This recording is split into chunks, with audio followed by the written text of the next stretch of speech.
Isang mapagpalang araw naman po sa ating mga katiits. Saan man po kayo naroroon sa buong mundo. Okay, good morning. Okay, mga katiits. Ang aking tema ngayon ay regarding sa markers. Ano po ang mga ginagamit na mostly ng Japanese na markers to hide valuable items, yung mga tinatago nilang item, lalo-lalo ng gold bars, diamonds, o ano-ano pa yung mga mahalagang bagay na tinatago ng Japanese. Okay. Mga katiits, unang-una mga katiits, yung madalas mapapansin nila ay yung mga sa bato. Sa malalaking bato. Ano naman yung mga napapansin mo dun sa mga napapansin nila sa mga malaking bato? Yun yung ginawa nilang pinaka big boulder markers. So kaya doon nila linagayan yung markers na yan. Ano po yung mayroon doon sa bato na ginawa nilang markers? So, napapaloob po doon mga katiits ay yung mga guhit, yung mga minsan kung ano mga symbols na nandoon sa malaking bato.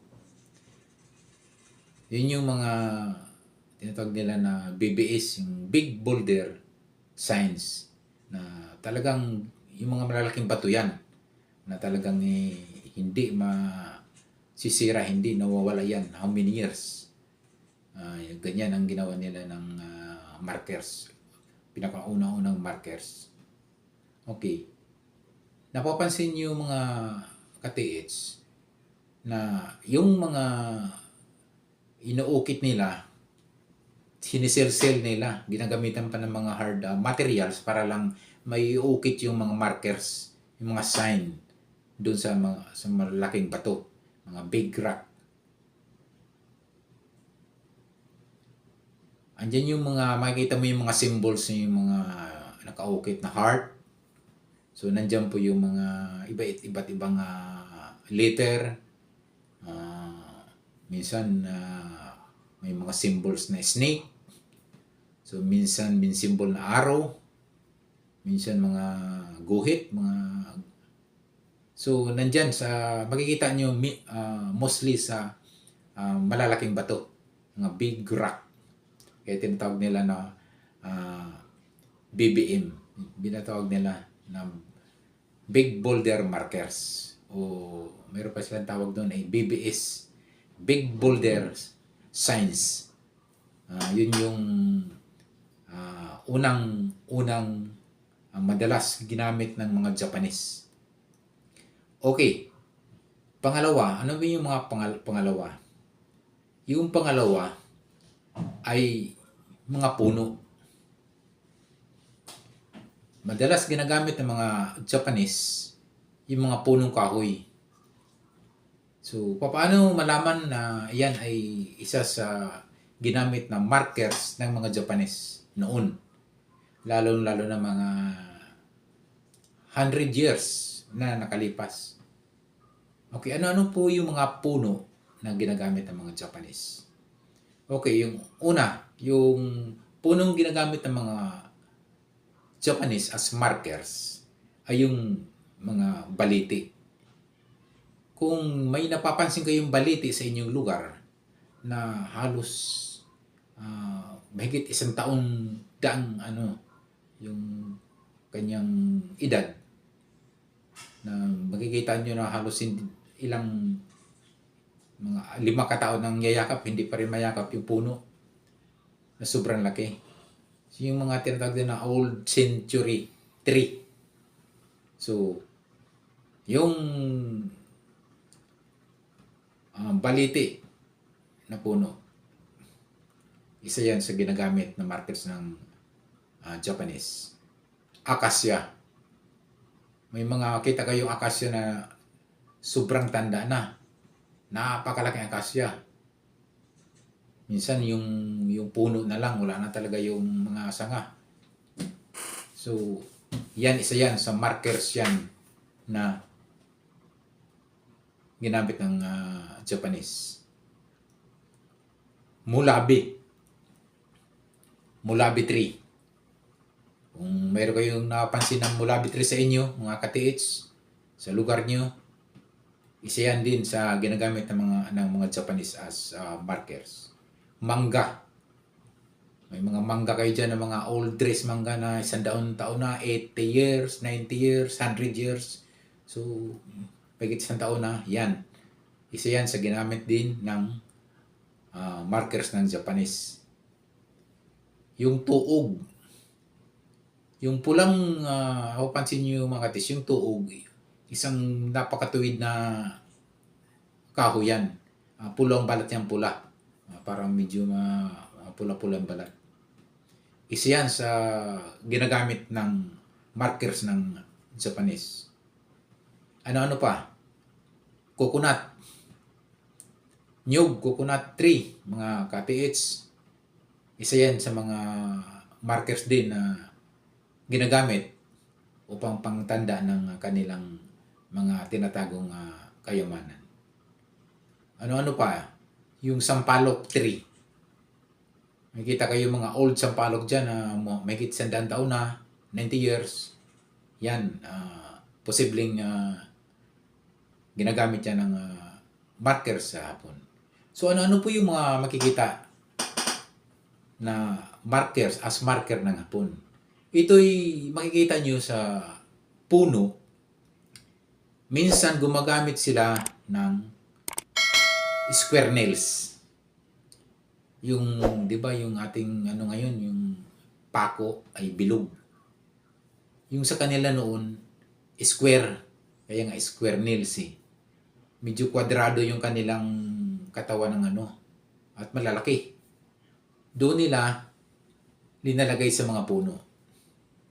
Siyempre, nung maliit pa yung puno, nandiyan pa yan sa baba, abot pala nila isang ano ba, kasi tangkad ng tao, diyan nila ibaon yung square nails na siguro mga isang dangkal o 2 dangkal ang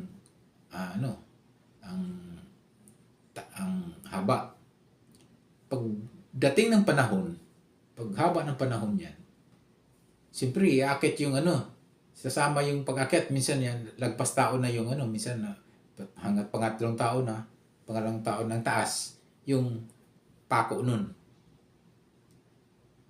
Na nung linagay, halos kasing libi lang ng tao nun. So, diyan, saan nakikita madalas yung square nails?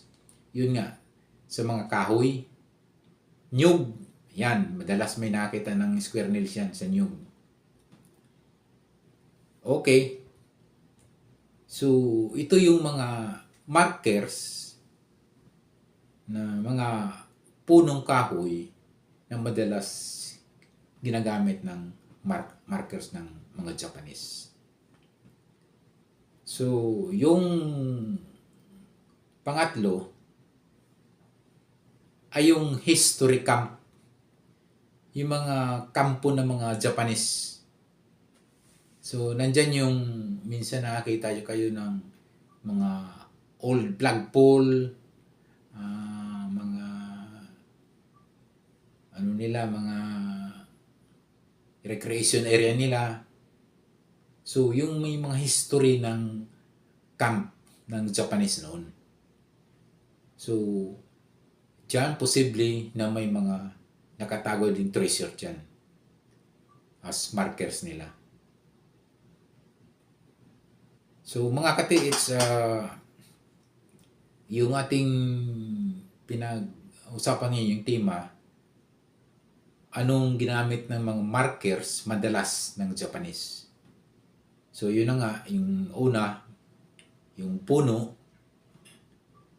Pangalawa, yung big stone. So, hindi lang sa mga malaking bato. Sa mga maliit na bato. yan, ginagamit na rin nila sa mga kahoy, yung nabanggit ko kanina, mga puno, yun yung kanilang madalas. Okay, yung bamboo pala, hindi ko na, ano yun, yung bamboo at saka yung bonsai tree. Madalas nakarinig tayo at nakakuha tayo ng ano sa mga katiits natin na naka-recover. Yung system ng markers ng bamboo tree. May tinatawag sila na Chinese bamboo. Yung ating bamboo, iba yung Philippine bamboo natin, lalaki. Mayroon tinatawag nila na Japanese bamboo at Chinese bamboo, yung maliliit. Pero siyempre, pagtagal ng panahon, umabot ng 100 years, 80 years, 90 years, o higit pa, ay siyempre lalaki din yung ano na yan. Pero yung mga bamboo na yan ay hindi siya tulad ng mga bamboo natin na malalaking katawan. Malalaki talaga yung bamboo natin. Yan ay maliliit lang yung bamboo. So, yung mga katiits po natin na nakahits dyan sa mga markers ng bamboo, mostly ay triangle ang shape. Naka-triangle siya. Tapos yung items na tinatago nila ay sa gitna. So, yun yung madalas na may nakahis na wala siyang equipment na may mga katiis nating nakahis dyan. So, dahil medyo may alam ng markers, yung sign na madalas ay triangulo yung sistema lagi ng Japanese. So, napapansin niya na bakit mayroong Chinese bamboo dito na sa taas ng bundok at naka-triangle form. At medyo lubog yung gitna ng So, ang distansya ng ay mga 3 dipa sa bawat isa. Pero naka-triangle shape siya, yung 3 bamboo. So, ang ginawa niya, so, napansin niya na madalas na minsan nakita na rin siguro na yung mga sheet na ginagamit, yung triangulo na sistema na ginagamit ng Japanese, sinubukan niyang hukayan, pero wala siyang makatisa, wala siyang detector o ini-scanner o ini-locator na ginamit. So, nag-base lang siya doon sa triangle. At doon na siya kasi namangha siya doon sa na sinong magtanim dito o sinong maglagay dito ng triangle shape nandito sa pinakatas ng bundok at bihira na lang marating ng tao. So, trinay niyang hukayin yung gitna, yung pinaka-gitna mismo sa triangle. At doon niya nakuha mga katiits yung buried item. So, lang yata yun ang yun, mga 1.5 meters mga katiits. So, lalo-lalo na kung halimbawa yung nakakita kung mayroong detector o mayroong scanner at kuha agad yung dahil nga pag yan ay sinusuyod mo ng detector, sinusuyod mo ng scanner, sinusuyod mo ng locator, ay talagang kuhang-kuha yun. Dahil mayroon akong nakita mga katiits, mayroon akong napanood sa YouTube, nagugulat na lang yung mga nagko-comments. Bakit parang linagay na lang yata nila yung items, bakit hukay na lang siya agad, hukay ng hukay. At alam nila yung items nandun banda. Hindi nila alam mga katiis, ganito kasi yan Minsan yung hindi ko lang banggitin yung yung grupo na yan na nakakuha. Yan, makikita nyo yan sa YouTube. Yung grupo na yan, kumpleto sa equipments. Kumpleto sa equipments yung grupo na yan. Meron silang locator, meron silang scanner, meron silang detector, gold detector, metal detector niya sabi. bago nila hukayin yan, dinidetect mo na nila yan. Ginagamit mo na ng scanner or locator. Ito pa ang maganda yan. Ito grupo nito, marunong bumasa ng signs, markers, and symbols. So, kaya madali nilang matuntun, makita kung yan ay mayroong items. O ganoon na lamang sa yung siguro a year na ang nakakalipas. Mayroon silang inakyat na high-rise mountain. Mostly kasi mga katiit sa high-rise mountain. Pag may makakita kayo ng kakaiba, tulad na lang doon sa high-rise mountain, mayroong isang bato na nag-isang bato. Siguro mga halos mayayapos ang tao. At naka-osli yung kalahati. At mayroong markers ang bato. May sign. At yung grupo na yan ay marunong bumasa ng sign. So, tiningnan nila yung paligid. Baka may connecting signs. May coordinated signs yung paligid.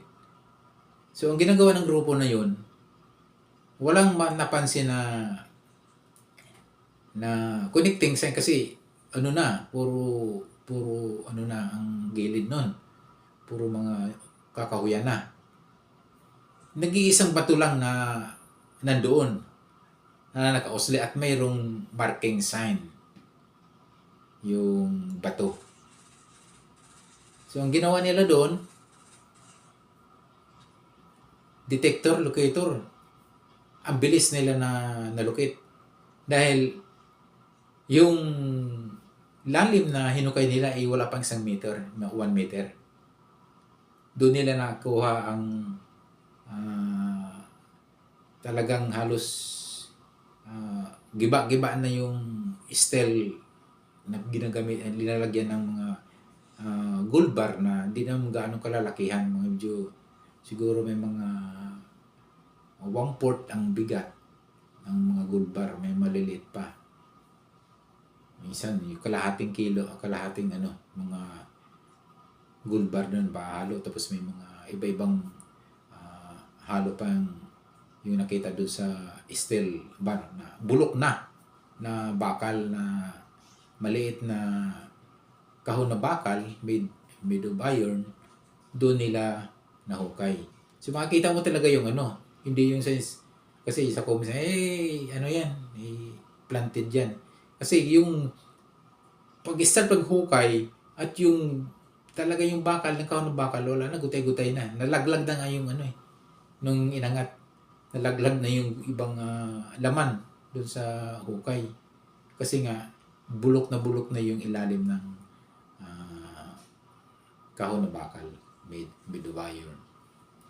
So, yun yung isa sa naka-hits noon na talagang yung nila. Dahil sa marunong kasi bumasa ng signs ng mga Japanese, mga markers na yan ay posibleng mayroong items na tinago. Dahil nga ay nakakamanghA, sinong tao magdala ng bato rito sa taas at ito yung mag-iisang bato lang. Yung habang hinuhukay nila yun meron silang mga, doon pala sa kalagitnaan, may mga nakakita sila ng mga seal. Isipin mo yung seal, nasa bundok, bakit may seal doon? May mga nanggagaling sa dagat ng mga seal. May mga uling, may mga ship doon na stone ship na linalagay sa halos palagitnaan bago nakuha nila yung item. So, dito lang mga katiits. Sana napulutan ng mayroon ng kaalaman yung kasama natin mga katiits. Yung bago pa lang sa aking YouTube channel, don't forget to subscribe. Huwag kalimutan pindot ng notification bell para updated po kayo sa aking mga video.